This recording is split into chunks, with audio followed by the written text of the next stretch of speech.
Beauty helps to inspire carving out safe spaces where people can come together to hear each other, or to hear somebody else's story, or to tell their own story, or to eat food together, or to have a dance party, or to really get into the science of a place. This week on Interstates, we're talking with Monique Verdin, who lives at the end of the Mississippi, about a couple cities and, vaster, 2 rivers and a watershed. We talk about facing disaster, what that puts into focus, and the importance of beauty, even when fighting big issues. We also hear from Liz Brownlee about the Muscatatuck River here in Indiana, and from Yael Cassander about a new novel connecting Indiana and Mexico. That's all coming up right after this.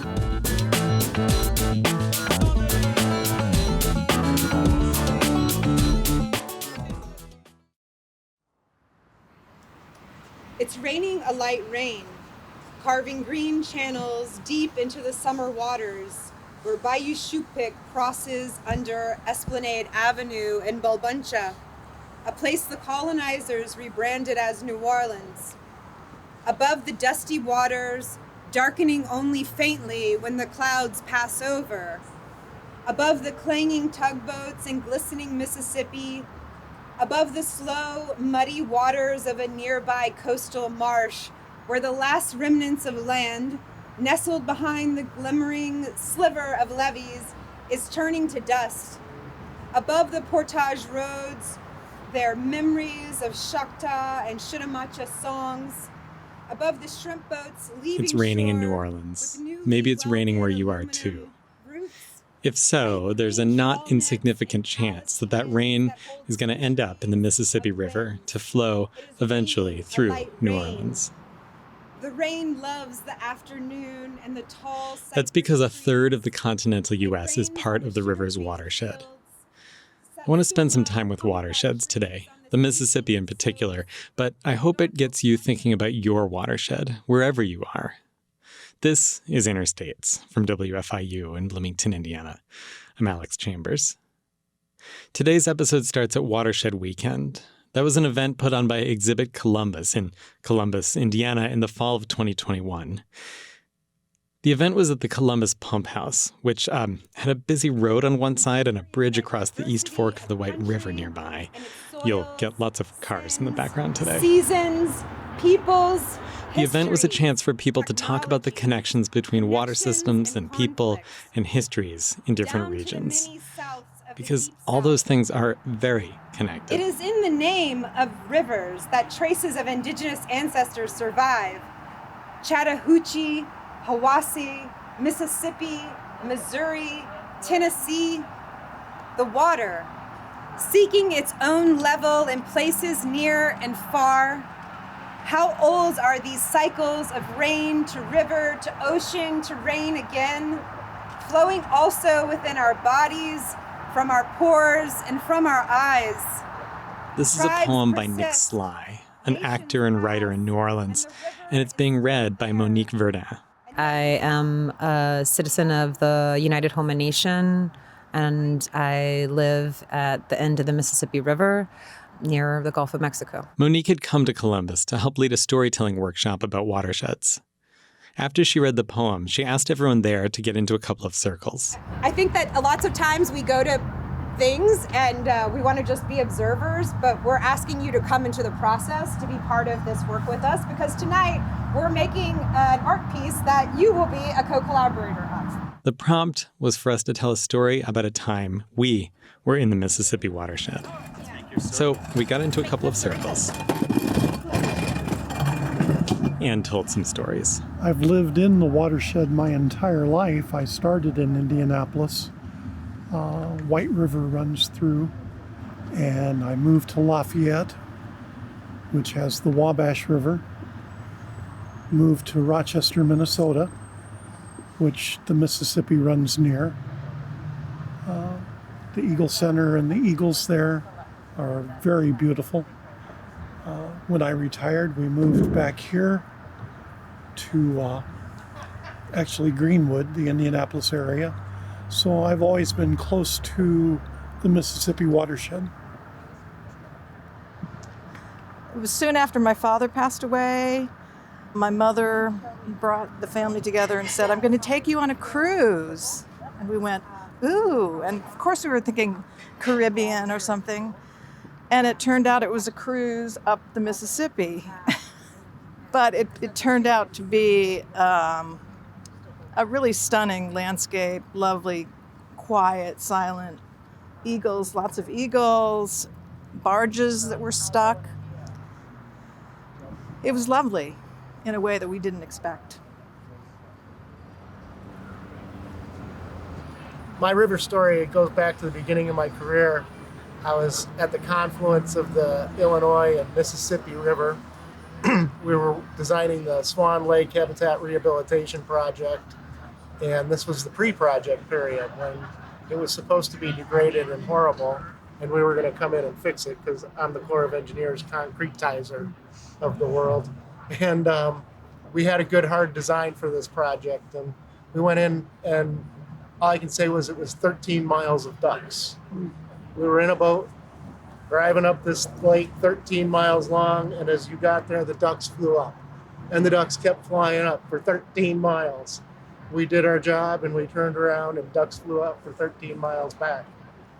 It's not a lake anymore now. It's a seasonal marsh full of Asian carp, and they use it to kill Asian carp. And it's still good duck habitat, but it's not good fish habitat. Someone was talking about how gentle and quiet and serene and reflective, all those sort of adjectives. The piece of my story that I didn't tell was that my mother and father had planned. My dad really wanted to go on a cruise up the Mississippi. That was the kind of guy he was. So you said that it was the space you were designing was not good for carp. Like you were saying, it was a big graveyard for carp. But was that by design? So we don't like Asian carp on Illinois because they're invasive species. And no, it was completely by accident that we put in a fish passage structure so that paddlefish could go in and out. But the paddlefish don't like that structure, so they don't go in and out anymore. But the Asian carp do. And when the Asian carp get trapped in there, we're drawing it down to grow wetland habitat anyways. It's a seasonal. We simulate the flood cycle. So we let it flood in the spring, and then we take the water off in the summer and let it turn it into a wetland.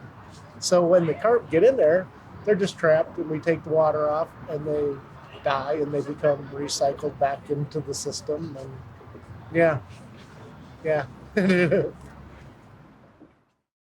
While we listened to the stories, we were looking at the watershed itself, or I should say a model of it.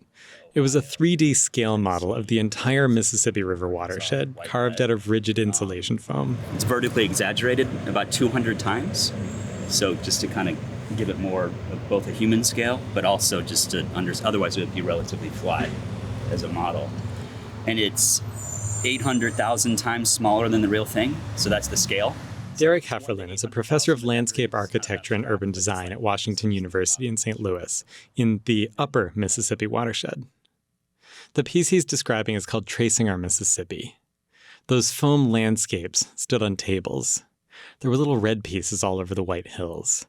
Those were the lock and dam structures across the watershed. You could also see crude oil pipelines and former indigenous lands and current tribal reservations. There are a lot of locks and dams. You really get a sense of how controlled the Mississippi Basin is. And that's part of the point. Derek wanted to convey the relentless control of the Mississippi's landscapes for developmental gain, as he put it. Relentless control by way of locks and dams, and, at the southern end of the river, the levees that keep the river from flooding. But also, all that sediment from a third of the United States just gets pushed farther into the Gulf. It matters that the river used to flood. It helped create new land, which was important since southern Louisiana is constantly sinking into the Gulf. Over the past half-century, that's been happening faster and faster. It's one of the things Monique is concerned about. She's a photographer, writer, and documentarian. After the story circles, she and I sat down to talk more about land loss, the Mississippi River as a body and system, how we control water, and how she feels about the water covering more and more of her homeland in southern Louisiana. When I first started to do documentary work, in the late 90s, it was focused on land loss and environmental conditions like oil waste pits in my cousin's backyards. That was kind of fueling my fire, in a sense, to do the work that has led me here. But I think that what's happened over the last 2 decades is that the river keeps bringing me back and connecting me with networks, with individuals, and just with my own relationship and respect and awareness about the importance of water and how the Mississippi River is a life force that is, my life force, but for so many other living beings too. And I think that, the Mississippi River has just become an anchor, in a sense, like this flowing anchor in my life, where the more I think about it, the more I've been able to connect and to understand how all of the intersectional complexities and infinite beauty of place and places are part of the same body.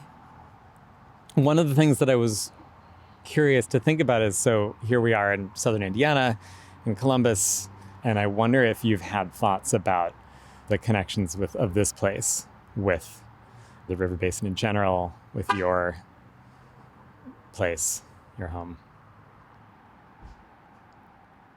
Cruising from Indianapolis to Columbus and seeing the farmlands and thinking about how the cycles of season and also supply and demand, and how in the Delta we have petrochemical facilities that are creating fertilizers that are getting pushed upriver to, be part of the fertilizers for farms. Then that runoff goes back into the Mississippi and,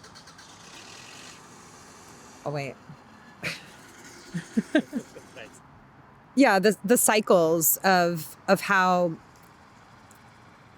fertilizers with all of this nitrogen runs off into the watershed, which then comes back downriver and empties out into the Gulf of Mexico. And every year we're having these enormous algal blooms that kill sucks all of the oxygen out of the water and makes it not possible for life to be in those spaces, hence the dead zone name.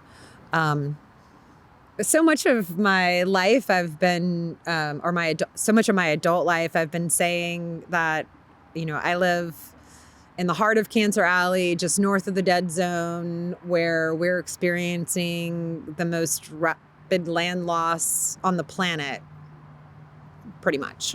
I mean, there are other places that are experiencing rapid land loss in extreme ways too, but especially for the United States, we are like ground zero for land loss. And I felt very much so that my work has been just trying to raise awareness so that people understand that this is happening and that Louisiana matters, not just because I call Louisiana home, but Louisiana matters because it's connected to these bigger global systems that are part of the problem. And I'm at a point in my life where I think it's important for us to understand how we got here, but I've been leaning more into where do we go from here and what are solutions that we can start implementing. And the river has to be a top priority if anything else is going to work. I mean, we need fresh water. We need clean water. We need not just for the fact that my water intake is coming from the Mississippi River, which is pretty gross when you say I live in Cancer Alley and you have all these refineries and that are just dumping whatever it is out of their facilities into the river. Yeah, whenever I think of that, I get really kind of, we're so screwed up. Like, what is wrong with us? Yeah. I don't know. Oh, sorry. I'm like, oh. I mean, I don't have any answers. I don't think I have answers. I have a lot of questions. And I think that what is really great about being able to be part of this Watershed Weekend series of conversations here for Exhibit Columbus is just that we need to create space to talk about it and to think of the river as one body, and that what happens upstream affects downstream and vice versa. Okay, it's time for a short break. You've been listening to Monique Verdin, a citizen of the United Homa Nation who lives at the end of the Mississippi River. We're talking about making connections up and downstream in the Mississippi River watershed, which includes about a third of the continental U.S. This is Interstates. We'll be right back. It's Interstates. I'm Alex Chambers, and we're talking with Monique Verdin about the Mississippi River watershed. I had mentioned the problem of fertilizer runoff from Midwestern farms, and she pointed out something I hadn't realized about the fertilizer cycle. From what I understand, most of the fertilizers that are being used in the Midwest are being created in the Delta. Okay. But you should fact check me on that. Sure. Okay, real quick, I did some fact checking and I couldn't get hard numbers, but I did confirm that southeastern Louisiana is an important producer of anhydrous ammonia, which is a significant source of nitrogen fertilizer. Okay, back to Monique. Yeah, so that cycle of the petrochemical fertilizers coming upstream, then running off, going back downstream. Right. You know, that's one way we're connected. I think that another way that we can think about water systems on a planetary scale, just in regards to the air we breathe, that fresh water comes down, it goes into the Gulf of Mexico, it starts to evaporate, it gets into the clouds, it comes back down, like those cycles that we forget we're a part of, and that clouds travel very far. And, you know, my Mississippi River water might be your rain one day, kind of, you know, it's kind of magical to think about and scary in regards to the kinds of chemicals that are in our system. Or one system, if we're thinking about it like as a body, you know? True, very true. When you started thinking about this, you were really trying to... Save the wetlands. I mean, I thought it was about the wetlands, really. In the late 90s, I was thinking about how I really wanted these toxic waste facilities that were near my family's community of Grand Bois in the heart of, you know, the Mississippi River Delta, how they were poisoning people, still are there poisoning people. And then I realized, the more time I spent in the traditional territories of my grandparents and with my extended relatives, I realized that waste pits they're a problem, but this extreme loss of land was a bigger issue that was really hard to get my head around. And then putting all the pieces together of like, oh, well, you know, it started with leveeing the Mississippi River, then the extraction, then the, you know, name your disaster. That's common sense. Okay, so, and this is partly because I've paid some attention to like your earlier work. There was this sense of like a need to like tell people about the bad things. Yeah. And I'm curious if you've, over the years of doing this work, moved into other ways of thinking about how we do whatever we call it again, like activism or, and I think what I'm sort of curious about is like joy and love and sort of where those things might play in as well. I have felt like Chicken Little most of my adult life. You know, the land is sinking, the oil is coming, the storm is about to hit, the seas are rising. All of that has been, I feel like I've been waving the flag of like alarm. And I didn't have the language to call it climate change 15 years ago. You know, I talked about it in a sense of land loss and extraction. I did this project called Cry You One in 2013 2013, it premiered in my home community of St. Bernard Parish. And it was a 1.5 miles, part procession, part theater, part eco experience, walking on a earthen levee that bordered a ghost forest that led to a pumping station where baby cypress trees were growing. And that experience for me was the first time I had ever worked in the world of theater. And at the end of the day, someone would come up always and say, how was the show? And I'd be like, well, we got 65 people to like go take a walk in the nature with us. It was great, and to really be there and to appreciate the beauty and the loss, and to recognize that we need space to mourn and to create safe spaces to have real conversations about what it is that matters. And I think whenever disaster strikes, for example, on August 29th, there was Hurricane Ida came ashore, 16 years to the day that Hurricane Katrina came ashore. And it's in those moments of disaster when what really matters comes into focus. Do I have water? How am I going to keep my food? Do I have food? Where am I going to use the bathroom becomes an issue. All of these things that we take for granted on the daily suddenly are right there. And also, who is your community becomes the number one. And so I'm grateful for those moments. And I think that in my life right now, I've been trying to lean into how through community and how through collaboration we can start to experiment with what might be possible if we're really going to build bridges to have real just transitions that are long lasting and aren't just like a flash in the pan of a greenwash moment.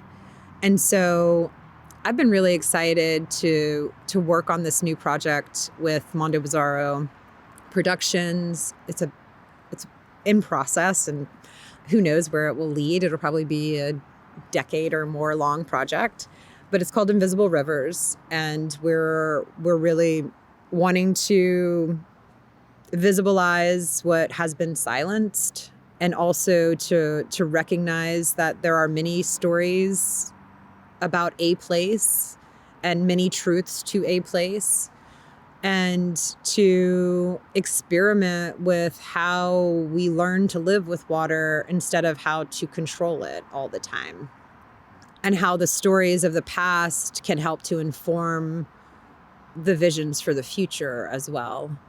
And also wanting to work with young people, specifically fourth graders, through a project that, it's a program called, what are they? An organization called Ripple Effect, which is a water literacy curriculum building organization. And so I think that fourth graders are really my audience, and also my collaborator. Like I want to, it's how do we world build, and how do we start with the young people who are unfortunately inheriting this like mess of a place that we call planet Earth.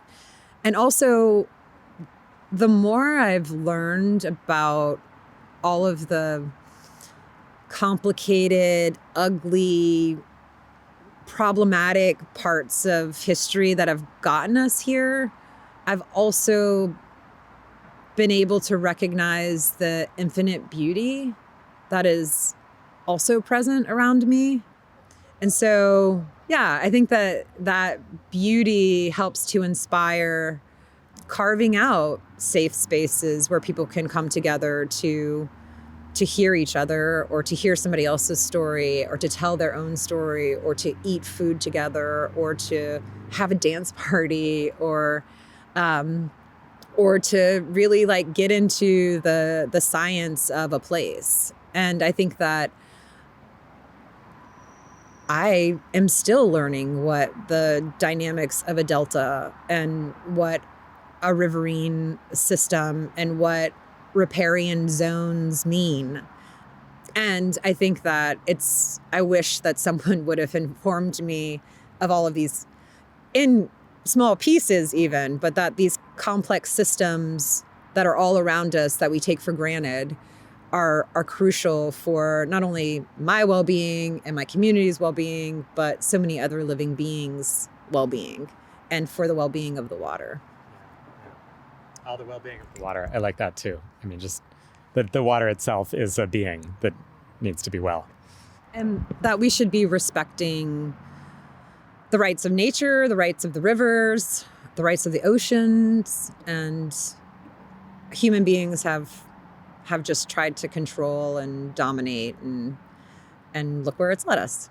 I mean, in South Louisiana, what took Mother Nature 5,000 to 8,000 years to create, human beings have screwed it up to the point that we don't even know what to do or where to try to put the Band-Aid for triage. And that's been the last 100 years of really extraction and industrial expansion that has gotten us to this vulnerable place. Which, again, I feel like is the case, on some level in so many places, but at South Louisiana is like a ground zero of all of that. Unfortunately, South Louisiana has a really good place if you need a bad example of like what you shouldn't do. That performance that Monique talked about, Cry You Won, I got to see it in Connecticut a while back, and it ended with a funeral celebration for the land. Because even a moonshot isn't going to stop all of what's left of Louisiana's coast from going under. When you're constantly being reminded by the scientists and also by just witnessing the loss of land and more water being present in places. I'm 41 years old and I can tell you, oh yeah, I remember there was land there and it's not there anymore. If I was, a grandma in my 80s, like maybe that'd be okay, but it's happening. And I know actually teenagers who can also say that they remember when they were able to go play in the back of Pontchartrain, and they don't go there anymore because it's become water. And so I've been wrestling with, do I stay? Do I keep a foot in the ground? But I also, every hurricane season, pack my car with all the things that are precious to me, and I have to go. And go where is always a big question. Up until this past year, well, just to back up. So the state of Louisiana essentially has been rolling out these scenarios of lift your house 20 feet into the sky or leave if you're in coastal territories, and warning that not all communities will be able to be protected or saved. So, and that's been very clear, and that's been for quite some time. I live just inside levee protection. Actually, they don't call it protection, they call it risk reduction because they cannot promise protection, they can only reduce risk. And where my family home is, we had 11 feet of water with Hurricane Katrina. And so since that time, I've thought about having a place to retreat to, and also wondering what it means to retreat and return, if that's what's that has been my way of life for many years, but to be more conscious of that and knowing that that's going to be forever. So I, just before Hurricane Ida hit, put in an offer on 12 acres of land that's just north of Lafayette, Louisiana. And Ida hit.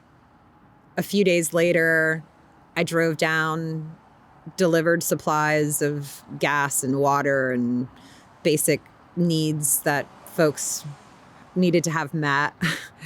And then I went up and signed for the land. And so now I do have a place to retreat to. It's not that far away, but it's far enough. It's not in a coastal territory, but it's not out of a floodplain. But you can't run from climate change. And when I think about my relatives who live on the bayous in Pointe-aux-Chenes, Lafourche, Dulac, you take them away from the bayou and you are taking them away from literally their ability to feed themselves and their families. And the bayou side is where people have their boats. It's where they have their Sunday family gatherings. It's where everything happens. And I think that for the Homa, our food security has been what has provided a sense of sovereignty all of these years. And the marsh is bountiful and has so much to provide, and also has been so abused for decades, since the early 1900s. And, even before, we could say. But yeah, I think that I am leaning more towards how do we remain and reclaim, even if our territories do go underwater.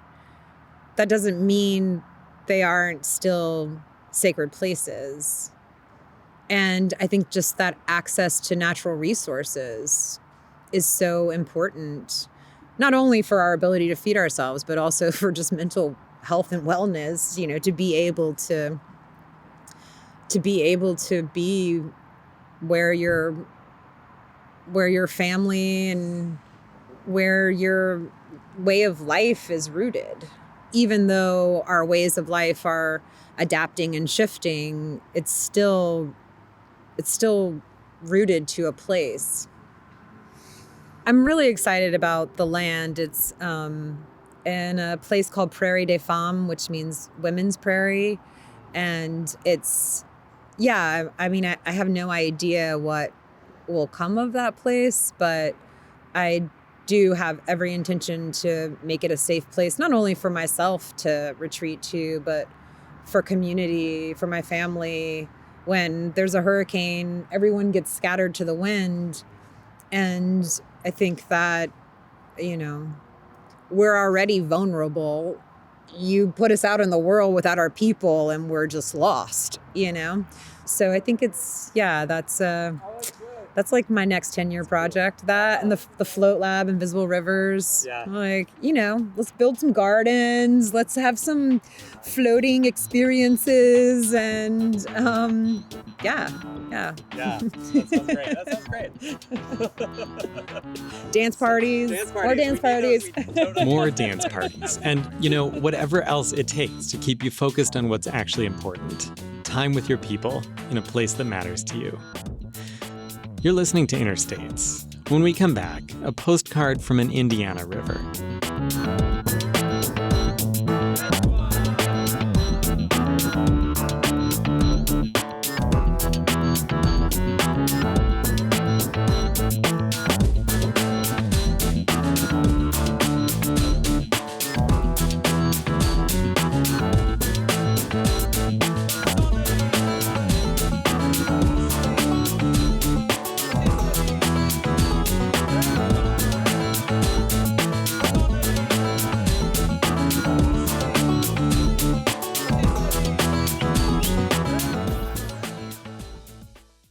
This is Interstates. I'm Alex Chambers, and I want to share one more thing about rivers here in the Mississippi watershed. This is a postcard from Liz Brownlee. Liz is a friend of the show and a farmer in southern Indiana. And here she's thinking about how her land and water are connected to Monique Verdin's down in the Louisiana Gulf Coast. I'm standing beside the Muscatatuck River as the last of the evening's light wanes. I can see a few stars and the silhouette of silver maples around me, and the water's flowing by just quiet as can be. I don't think we hear any frogs at all because it's pretty chilly tonight. This water, it actually means quite a lot to me. I grew up here on my family's farm right beside the Muscatatuck River. Our land goes to the river's edge, and as a kid, we didn't play in this river. We played in other rivers, in other parts of Indiana, in other states on vacation. But it was always clear that this river was too dirty to swim in.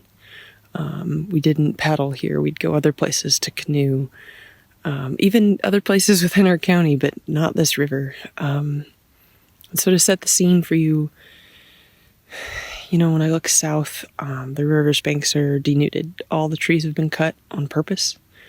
The farmers want to farm to the very edge of the river, and that's really hard. Hard for me to swallow. My my background is actually in biology, and specifically thinking about where farming and rivers meet, and the importance of growing trees along our river's edges to hold the stream banks in place. But there's a ton of erosion here. The stream banks are basically just mud. And the channel is incised, meaning it's because of all the energy of floods when they come through. The river's like 10 feet below its banks. But the Muscatatuck actually floods here quite a lot. Thankfully, our side of the river is about 10 feet higher than the other side. Our banks are higher, and so we don't flood a lot. But boy, this other side, the bottoms, it's underwater several times a year. And water's powerful. And it goes in both directions. So the river, when it floods, it takes these huge trees and leaves them in the farmers' fields. And every spring they have to come through and push those aside so they can grow corn and soybeans, and burn them often. And then in the spring and summer, when heavy rains come, and it seems like there are heavier rains every year because of climate change, more intense rains all at once, I should say. When those intense rains come, all the fertilizer that the farmers just sprayed on their field, that flows right into this river, about 4 feet from where my boots are right now. It goes downstream all the way to the Gulf of Mexico. Last summer was actually the first time I ever paddled this river. We had always avoided it because of all the chemicals in the water, and because it's not very pretty. A river with no trees along it, with just muddy banks, it's not much fun to paddle along. So we hadn't paddled here, even though I've canoed and kayaked many other rivers here in Indiana, along the Blue and along other parts of branches of the Muscatatuck and at the wildlife refuges near here and Graham Creek, but not the river in my own backyard, my literal backyard.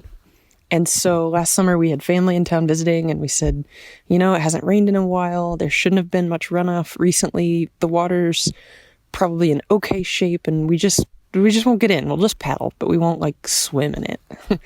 And so we came down with our 4 beat up old kayaks that we've amassed over the years, and 2 people had kayak paddles and 2 people had canoe paddles. And we'd heard that about a mile upstream, there's this place called the Rocks or the Falls. We had conflicting rumors, but something worth seeing, something where the river wasn't just denuded banks.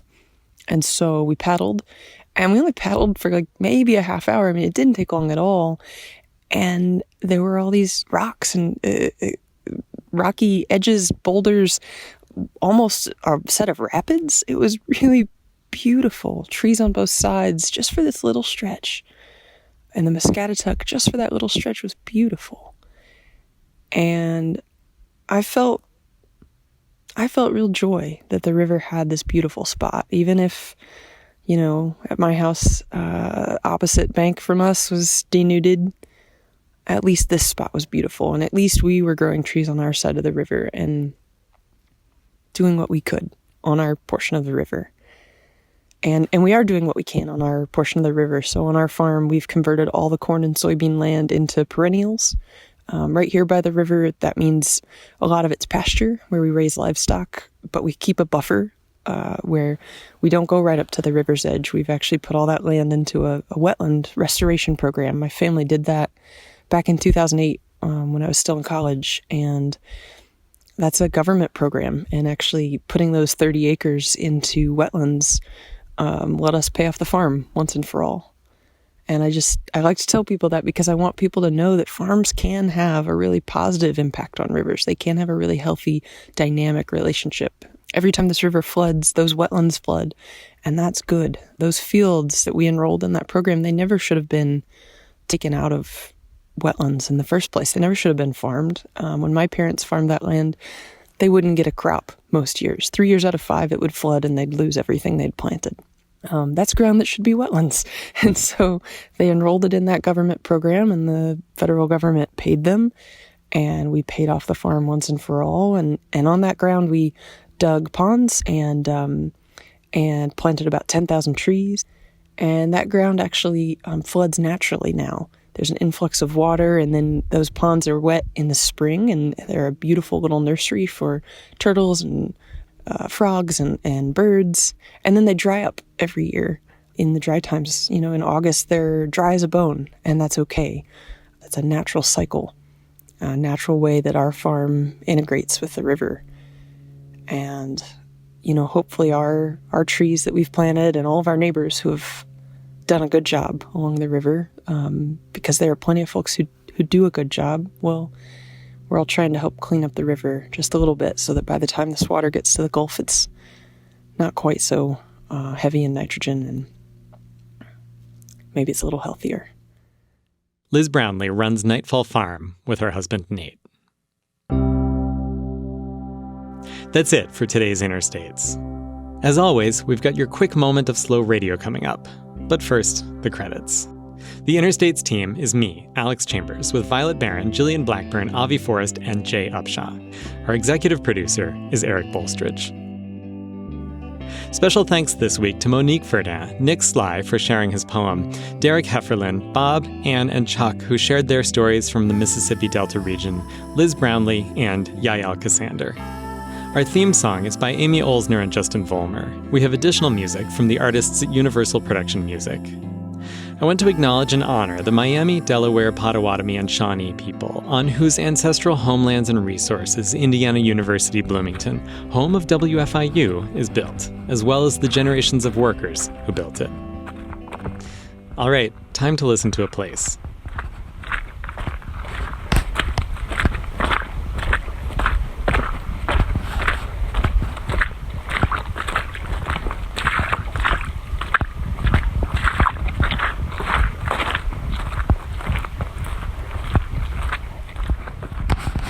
You've been listening to Footsteps in the Mud by the Muscatatuck River. Thanks to Liz Brownlee for that recording. If you've got some sound, send it my way at wfiu.org/interstates. Until next week, I'm Alex Chambers. Thanks for listening. Subliminal, we make the round sound soon.